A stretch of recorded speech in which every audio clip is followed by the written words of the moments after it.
말씀의 제목을 다 같이 한번 말해 봅시다. 에브라임과 므낫세는 내 것이라. 오늘 48장 1절은 이렇게 시작하고 있습니다. 48장 1절을 우리 다 같이 한번 읽어봅시다. 시작. 이 일 후에 어떤 사람이 요셉에게 말하기를 내 아버지가 병들었다 하므로 그가 곧 두 아들 므낫세와 에브라임과 함께 이르니. 오늘 이것은 요셉의 아버지 야곱 병문안입니다. 자, 병문안을 왔는데 일 후에 병들었다라고 했는데 이 일이라는 것은 오늘 47장 27절에서 31절까지의 내용입니다. 야곱이 이 내용이 어떤 내용이냐면 야곱이 이제 애굽에 내려와서 130살에 내려왔잖아요. 이제 나이가 들어서 17년이 흘러서 147세가 됐습니다. 그래서 이제 직감적으로 이제 내가 죽을 때가 다 됐구나. 하나님의 품 안으로 돌아갈 때가 됐구나. 그래서 요셉을 부릅니다.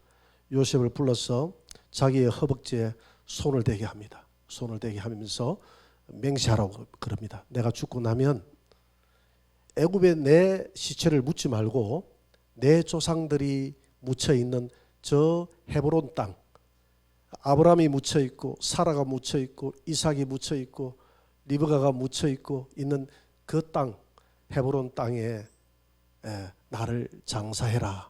너 여기서 맹세해라. 그래서 거기서 맹세를 합니다. 그리고 난 이후에 이제 이 오늘 야곱이 병들었다 이렇게 이야기합니다. 이제 병들었다는 것은 이제 147세가 돼서 이 땅을 떠날 때가 됐다는 것이죠. 그래서 이 땅을 떠날 때가 됐는데 오늘 이 아버지 병문안을 갈 때에 이 요셉이 아들 므낫세와 에브라임을 데리고 갑니다. 오늘 이 때에 처음으로 아버지에게 아들을 인사시키는 거예요. 여러분 17년 동안 이 손자를 아버지에게 데리고 오지 않았습니다. 왜 그랬을까? 왜 그랬을까요? 이게 요셉의 아픔이에요. 요셉의 아픔. 요셉이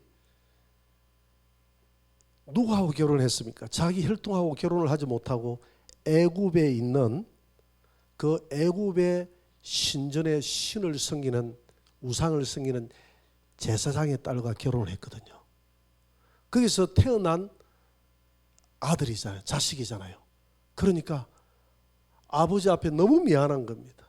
내가 혈통을 지켜야 되는데 혈통을 지키지 못하고 이방 여인, 그것도 이방 신전을 섬기는 그 아버지의 장인어른의 딸을 자기 부인으로 맞이해서 자식을 낳았으니 이 자식을, 이 손자를 데리고 야곱에게 나아가질 못하는 거예요. 그 앞에 창세기 41장 45절을 한번 봅니다.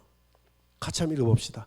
그가 요셉의 이름을 사번넷 바네아라 하고 또 온의 제사장 보디베라의 딸 아스낫을 그에게 주어 아내로 삼게 하니라. 요셉이 나가 애굽 온 땅을 순찰하니라. 오늘 온의 제사장 보디베라라고 했는데 이 온이 어디냐 하면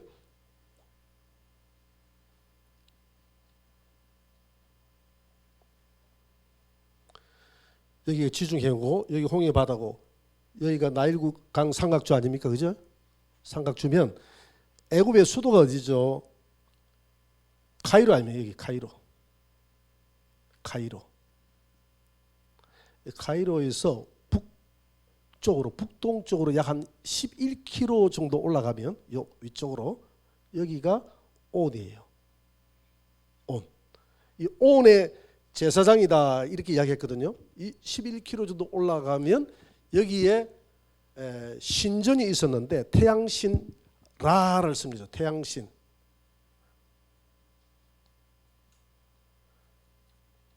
이 라의 제단도 있고 여기에 신전이 있어요. 그래서 이 요셉의 장인어른 보디베라는 이 태양신 이 라의 신전의 제사장입니다.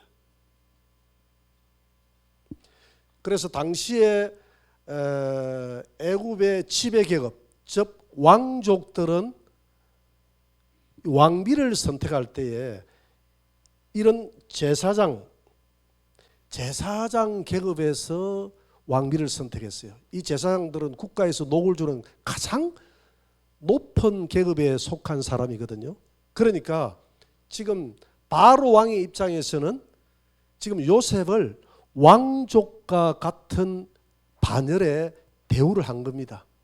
여자를 선택할 때 왕족이 제사장의 아내를 선택했다고 했는데 바로 이 요셉도 왕족이 선택하는 이 제사장의 딸을 그에게 준 거예요. 그렇지만은 이방인이 볼 때는 굉장한 대우를 받았지만은 하나님을 믿는 사람의 관점에서 볼 때는 결혼할 수 없는 사람과 결혼을 했다 이 말입니다. 이 여자의 이름이 누구라고 그랬죠? 아스낫. 여자의 이름이 부인의 이름이 아스낫이라고 그랬거든요. 이 아스낫이라는 이름은 이 라의 태양신의 여기에 있는 여신이 네이트라는 애굽의 여신이 있었어요. 여신이 있었는데 아스낫은 이 네이트 여신에 소속된 여자다. 이 여신에게 소속된 여자다. 그러니까 소속된 여자니까 이 아스낫도 일종의 여신이다. 너는 여신의 후예다. 이런 의미가 있죠. 그리고 이런 여자하고 결혼을 나가지고 낳은 아들이 첫째 아들이 머나세고 둘째 아들은 에브라임이다. 그러니까 이런 아들을 데리고 아버지 손자입니다라고 이야기하기에는 요셉이 너무 미안한 거예요. 너무 면목이 없는 거예요. 물론 뭐 자기의 선택과는 무관하죠. 일방적으로 이제 그 애굽의 지배계급의 힘에 의해서 총리가 되려고 하니까 이렇게 애굽에서 언덕을 바로 왕 입장에서는 베풀었지만은 유대의 순수한 혈통을 지켜야 된다는 차원에서는 이 아들을 데리고 나아갈 수가 없는 거예요. 그래서 여기서 첫째 아들을 머나세라고 지었어요. 머나세. 이 말은 잊게 하셨다. 잊게 하셨다.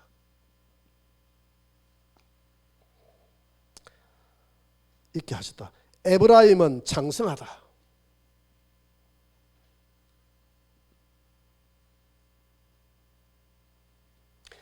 머나세는 타향살이에서 얼마나 팔려와가지고 누명 뒤집어 쓰고 고통당하고 감옥소 생활하고 했던 그 서글픈 지난날의 모든 고통을 이 아들을 낳으면서 아들아 너를 쳐다보니 나의 과거의 모든 고통과 아픔이 다 잊어졌다. 위로를 얻었다. 그런 뜻으로 머나세라는 이름을 지었고요. 이제 그뿐만 아니라 둘째 아들 에브라임을 낳았을 때는 이제 하나님이 장성하겠다. 두 배의 열매, 장성하다 그런 뜻이 있습니다. 하나님이 내게 과거의 모든 고난을 잊게 했을 뿐만 아니라 나를 장대케 해서 나를 이 애굽의 총리 대신으로 세웠으니 하나님 감사합니다. 나를 창대케 해서 감사합니다. 그런 뜻에서 이 머나세와 에브라임으로 이름을 지었는데 아버지가 이제 병들어서 돌아가신다고 하니까 이 손자를 데리고 갈 수밖에 없잖아요. 그래서 이제 손자를 데리고 왔다 이 말입니다. 그 손자를 데리고 왔을 때 지금 이 야곱은 눈이 어두워서 제대로 앞을 지금 볼 수가 없어요. 지금 이제 거의 이제 죽음 직전이거든요. 볼 수가 없어요. 그래서 아버지에게 손자를 데리고 왔습니다. 요 사이에 무슨 말이 오고 갔겠죠, 그제? 아버지 그동안 내가 손자를 못 데리고 왔어. 너무 미안합니다. 내가 이런 아픔들이 있어요. 내가 아버지에게 진작 이 손자를 보여드려야 되는데 차마 내가 이런 혈통, 이런 우상의 제사장 혈통으로 내가 혈통을 지키지 못하고 이 혈통을 내가 따라서 난 이 아들을 아버지에게 데리고 갈 수가 없었어.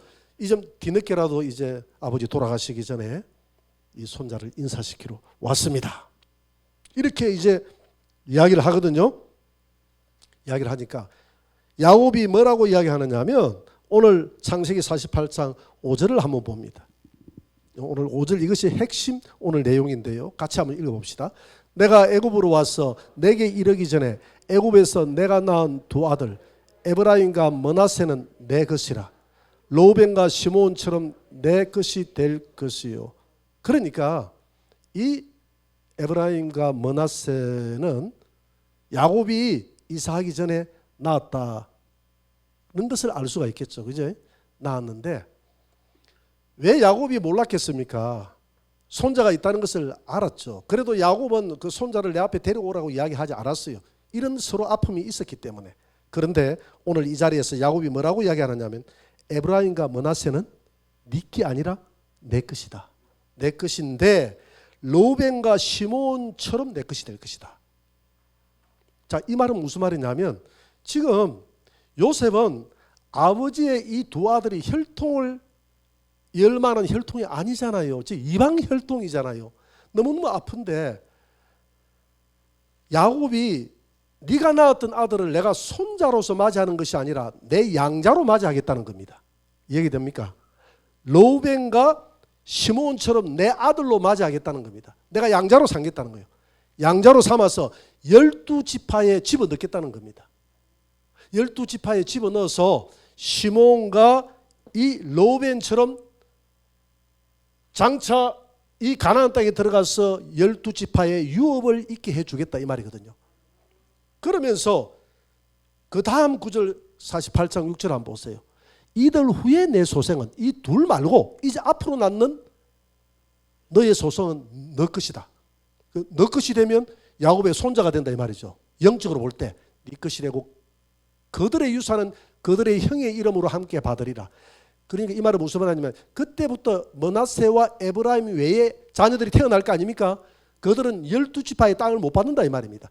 12지파의 땅을 못 받는 대신에 그 형들에게 소속이 되어서 그들의 이름은 사라지지만은 그들에게 형들에게 므낫세와 에브라임이라는 형들에게 소속이 되어서 12지파의 유산을 이어받게 될 것이다. 그러니까 므낫세와 에브라임은 특별하게 하나님이 지금 이 야곱을 통해서 야곱이 내 양자로 삼아서 내 손자가 아니라 영적으로 내 손자가 아니라 내 자식이다. 이 둘은 내 것이고 나머지 손자들은 네 것이다. 그 나머지 손자들은 내 손자가 되겠지만 에브라임과 므낫세와 에브라임은 내 손자이기 전에 내가 오늘 이 시간부로 내 것, 내 자식이다. 이렇게 해서 12지파를 이어가겠다는 겁니다. 자, 여기에서 우리가 이런 과정들을 통해서 하나님의 의도를 엿볼 수가 있어요.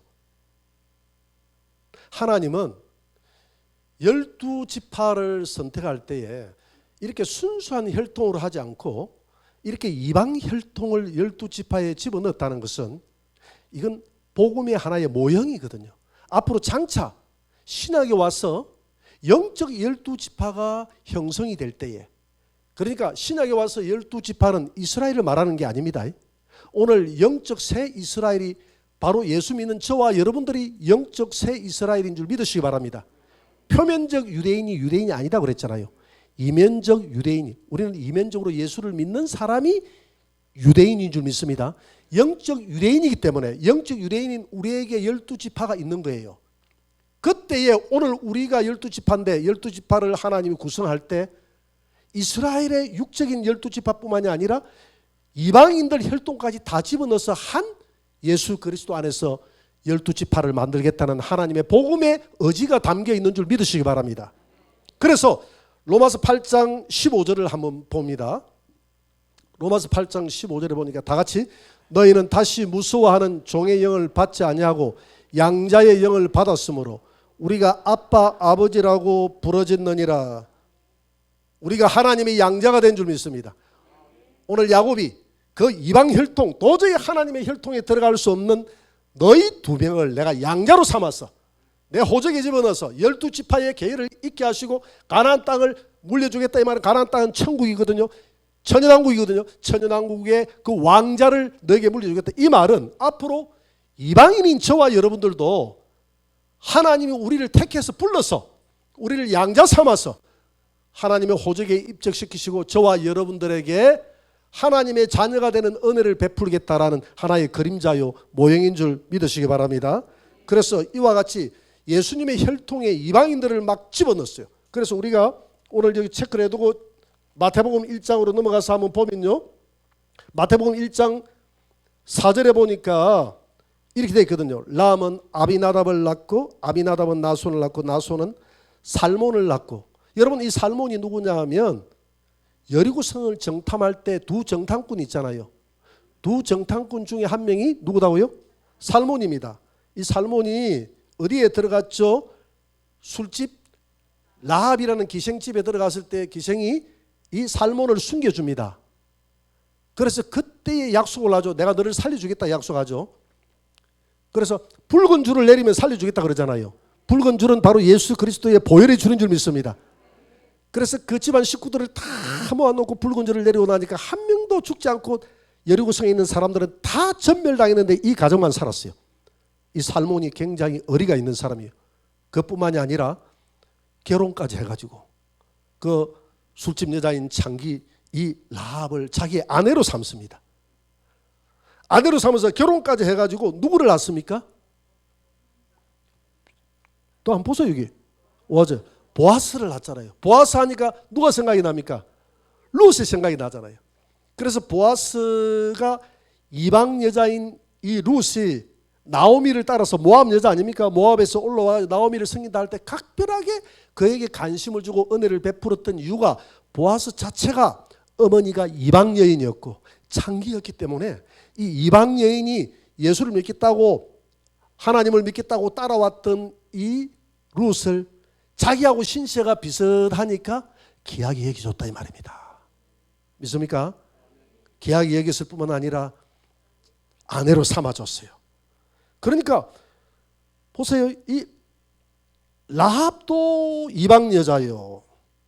이 룻도 이방 여자요. 그래서 보아스가 룻과 결혼해서 오벳을 낳고 오벳은 이세를 낳고 이세는 다윗 왕을 낳고 다윗 왕의 후예가 예수님이 태어나는 줄 믿습니다. 그러니까 예수님의 족보에 순수 이스라엘 사람들만 들어간 게 아니라 막 이방인들을 집어넣는 거예요.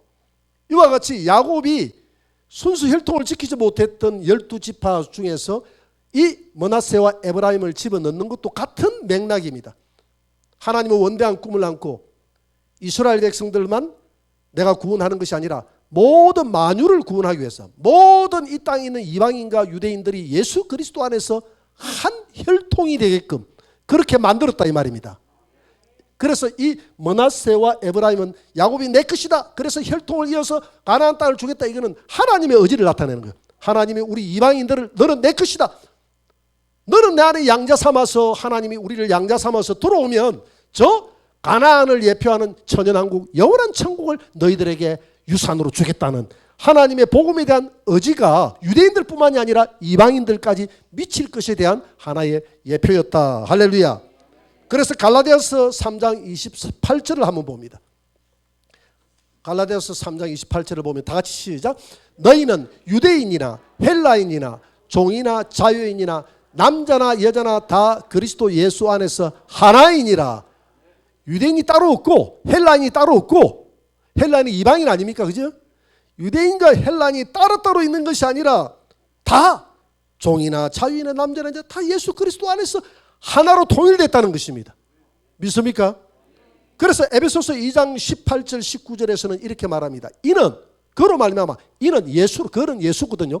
예수님으로 말미암아 우리 둘이라는 것은 유대인과 이방인이 누구 안에서 하나가 됐다?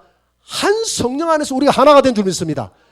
예수를 믿음으로 성령을 한 성령을 마시고 아버지께 나아감을 얻게 하려 하심이라. 19절. 그러므로 이제부터 너희는 우리를 두고 하는 거예요. 에베소 교회 너희들은 외인이 아니다는 겁니다. 우리는 과거에는 우리가 외인이었습니다. 하나님을 몰랐던 귀신을 섬겼던 외인이었어요.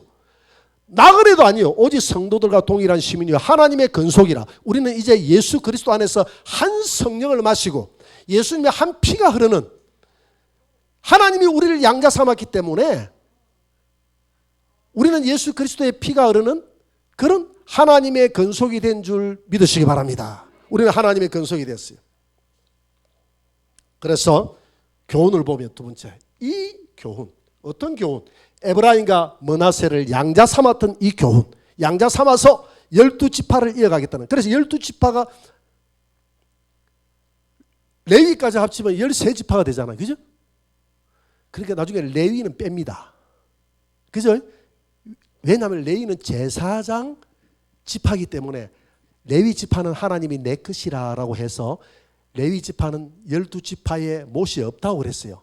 그래서 레위 지파는 12지파에서 이렇게 성전에 갖다 바치는 그것으로 너희들은 먹게 될 것이다.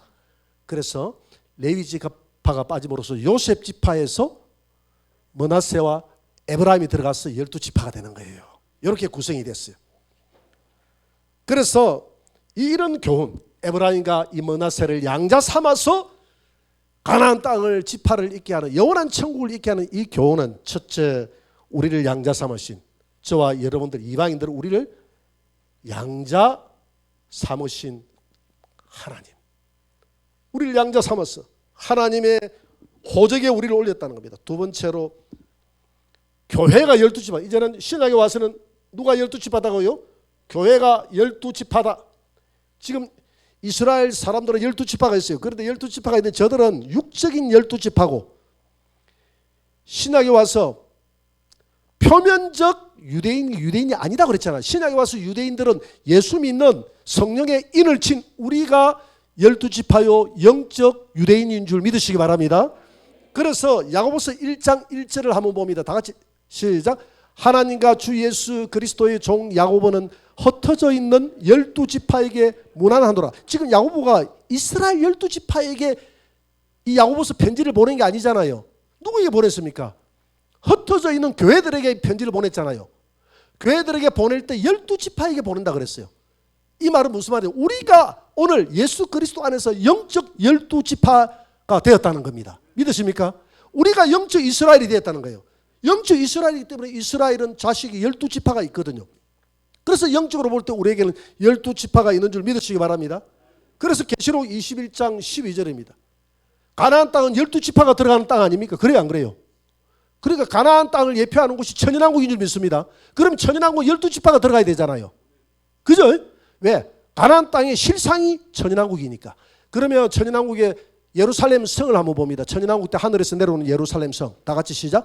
크고 높은 성곽이 있고 12문이 있는데 문에 12천사가 있고 그 문들 위에 이름을 썼으니 이스라엘 12지파의 이름들이라. 이 12지파 문이 있는 이곳에 그 왕들이 들어갔다 나왔다는 거예요. 그래서 어떤 분들은 그렇게 해석을 해요. 아, 이 천연왕국에 들어가는 이것은 천연왕국은 이스라엘 민족만 들어간다. 나머지는 천연왕국이 못 들어가. 이스라엘 민족. 왜? 12지파가 지금 들어갔다 나갔다가 하는 거니까. 그것은 신약 성경을 잘못 이해를 하고 있어 그래요. 신약에 와서 이스라엘이라는 것은 육적 이스라엘을 이스라엘이라고 이야기하지 않습니다. 우리가 그리스도 안에서 영적 새 이스라엘이 된 줄 믿습니다. 그래서 야고보도 편지할 때 이스라엘 12지파에게 편지, 실제 이스라엘 12지파에게 편지한 것이 아니라 교회에게 편지를 하면서 12지파에게 편지한다고 되어 있고, 그러면 12지파가 가나안 땅에 들어가서 가나안 땅을 유산으로 받았다면 이 가나안 땅은 영원한 천국을 예표하는 것 아닙니까? 천연왕국을 예표하는 것 아닙니까? 그러면 우리가 천연왕국에 들어가는 것도 우리 영적 12지파가 들어가야 될 줄 믿습니다. 그래서 우리가 천연왕국에 들어갈 때 영적 12지파인 저와 여러분들이 새 예루살렘 성에 동편의 세문, 서편의 세문, 북편의 세문 해가지고 12진주문이 있는데 그 문 속으로 우리가 들어갔다 나왔다 하는 것은 누가 들어갔다 나왔다? 땅의 왕들이 12지파인 저와 여러분들이 들어갔다 나갔다 하는 거예요. 할렐루야. 그날에 여러분들은 무슨 지파에 소속이 되기를 원하십니까? 에? 우리 얼수 집사 무슨 지파 들어가고 싶어요?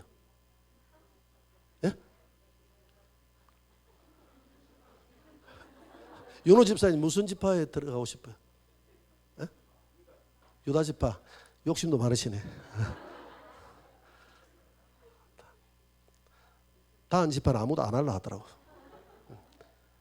근데 다한 지파도 다 구원 받았어요. 다한 지파도 삼손이 다한 지파입니다. 삼손이 구원 못 받은 게 아니라 삼손 구원 받았습니다. 삼손이 히브리서 11장에 보면 믿음의 조상 12명 중에 삼손이 들어가 있어요. 17명 중에서 믿음에. 삼손이 구원받은 하나님의 사사입니다. 삼손이 단 지파예요. 그래서 우리는 영적 지파들이 다 있는 거예요. 그래서 우리가 들어가는 것입니다. 그래서 오늘 교회가, 교회인 저와 여러분들이 12지파다. 오늘 우리는 가나안 땅, 저 천연왕국을 우리는 유업으로 받을 백성인 줄 믿으시기 바랍니다. 그리고 난 다음에 오늘 이사야 43장 1절을 한번 봅니다. 다 같이 시작. 야곱아, 너를 창조하신 여호와께서 지금 말씀하시느니라. 이스라엘아, 너를 지으신 이가 말씀하시느니라. 너는 두려워하지 말라. 내가 너를 구속하였고 내가 너를 지명하여 불러나니 너는 내 것이라. 자, 세 번째로 이런 모습, 은총에 대한 절대 주권은 하나님께 있다. 여러분, 은총에 대한 절대 주권은 하나님께 있다는 겁니다. 지금 보세요. 큰아들이 므낫세고 작은아들이 에브라임이잖아요. 둘을 데려오니까 손자 손녀 소리가 들리니까 야곱이 그러잖아요. 야, 이들이 누구냐? 그러니까 아버지, 제 아들입니다. 그래, 이렇게 데리고 오너라. 데려와가지고 아버지, 천국 가시기 전에 축복해 주세요. 그래, 내가 축복 기도를 하마. 그래서 요셉이 딱, 내가 야곱이다 생각해 봅시다. 야곱이 딱 이렇게 침상에서 겨우 힘을 내가지고 손자가 왔다 하니까 이렇게 앉았습니다. 앉았으니까 축복을 받으려고 하면 두 아들을 꿇어앉히는데, 이쪽에 여러분들이 바라볼 때는 왼쪽이죠. 제가 바라볼 때는 오른쪽인데, 왼쪽에 누구를 앉혔습니까? 므낫세를 앉혔어요. 그래서 여러분들이 바라보는 왼쪽에 누구를 앉혔어요? 에브라임을 앉혔어요. 왜 이쪽에 므낫세를 앉혔냐면 야곱의 오른손이 여기 있기 때문에 오른손을 들어서 큰아들을 축복하고 왼손을 들어서 작은아들을 축복하고, 그래서 항상 이 우편이라는 오른손은 이 축복의 손이거든요. 권능의 손이거든요. 그래서 오른손으로 큰아들에게 더 큰 축복을 하고 왼손으로 작은아들에게 조금 축복을 하고, 이게 아버지의 마음 아닙니까? 그죠? 그랬는데 야곱이 갑자기 손을 갖다 크로스로 딱 올려버리네. 이렇게 해봐요. 이렇게 X자로 올려버리니까. 그러니까 이거 요셉이 너무 당황스러운 거예요. 그래서 요셉이 이야기합니다. 아버지 손 잘못 올렸어요. 정상대로 올려주세요. 크로스를 하지 말고 이리 올려주세요. 그래, 아버지 손을 떼가지고 오른손을 제끼가지고 큰아들한테 하려고 하니까 됐다. 이 아빠도 다 안다. 내가 정신이 혼미해서 하는 짓이 아니다. 내가 다 하나님께 내가 감동받아서 하는 거니까 너는 내가 하는 대로 지키만 보라. 그러면서 에브라임이 므낫세보다 그 더 큰 족속이 될 것이다. 이렇게 축복을 해버립니다. 작은 아들을 축복해버려요. 여러분, 에브라임이 무슨 예쁜 짓을 해서 그럴까요? 이것은 하나님의 절대 주권이라는 것입니다. 믿으십니까? 하나님은 에서는 미워하고 야곱은 사랑했다 그랬어요. 이건 하나님의 절대 주권이에요. 저와 여러분들이 뭐가 예뻐서 하나님의 자녀로 불렀습니까? 이게 절대 하나님의 주권입니다. 구원은 하나님의 주권이에요. 선택은 그분의 주권이에요. 그래서 우리는 하나님의 주권이 나에게 미치는 것을 우리는 은혜라고 합니다. 할렐루야. 그래서 저와 여러분들은 뭐가 잘나서 이렇게 복받는 게 아니잖아요. 이 므낫세가 무슨 에브라임이 뭐가 잘나서 그게 아니잖아요. 내가 므낫세에게 에브라임을 므낫세보다 더 장자처럼 내가 여기겠다고 하는 것이 하나님의 뜻인데 그 누가 뭐라 하겠어요? 하나님의 절대 주권입니다. 우리는 하나님의 절대 주권을 인정해야 될 줄 믿습니다. 그래서 야곱아, 네가 아무리 사기꾼 같아도, 야곱이 좀 문제가 많았잖아요, 이제. 그래도 내가 너를 지명하여 불러나니 너는 내 것이다. 여러분, 저와 여러분들이 아무리 부족해도 하나님이 저와 여러분들을 지명하여 불렀답니다. 저와 여러분들을 하나님이 내 것이라고 합니다. 양자 삼았다고 그랬어요. 이게 하나님의 은혜인 줄 믿습니다. 그래서 우리는 오늘 에브라임과 이 므낫세를 가리켜서 비록 이방 혈통이 흘러서 17년 동안 아버지 앞에 데려가지 못했던, 그 하나님 앞에 나아가지 못했던 우리 이방인들, 저와 여러분들의 모형이거든요. 모형이지만은 하나님이, 야곱이 내 자식으로 양자 삼겠다. 하나님이 예수 그리스도 안에서 우리를 양자 삼아서 저 천연왕국 가나안 땅에 실상인 천연왕국을, 영원한 천국을 저와 여러분들에게 주시겠다고 했던 이 절대적인 하나님의 은혜, 이 절대적인 하나님의 은혜가 저와 여러분들에게 미쳤으니 얼마나 감사합니까? 하나님 앞에 이 절대적인 은혜를 인정하시고 남은 생에도 주여, 은혜가 없이는 내가 살아갈 수 없는 세상입니다. 하나님의 은혜가 있었기 때문에 내가 이곳에 부름받았고, 내가 이곳에서 하나님의 자녀로 이 소망 가지고 예수 믿고 천국의 소망 가지고 살아갑니다. 너희가 그 은혜로 인하여 믿음으로 말미암아 구원을 얻는다. 이것이 네가 잘났어 내가 부른 것이 아니라, 네가 잘난 게 없어도 은혜로 내가 너를 불렀다. 왜 나를 기뻐하나이까? 이유가 없다. 이유가 없다. 내가 너를 기뻐서 불렀으니까 너는 내 것이다. 저와 여러분들을 그렇게 해서 하나님이 불렀다는 것입니다. 하나님, 내가 일평생 이런 은혜가 나와 우리 후손들에게 떠나지 않도록 도와주옵소서. 이렇게 기도하시는 저와 여러분들이 되시기를 주의 이름으로 축원합니다.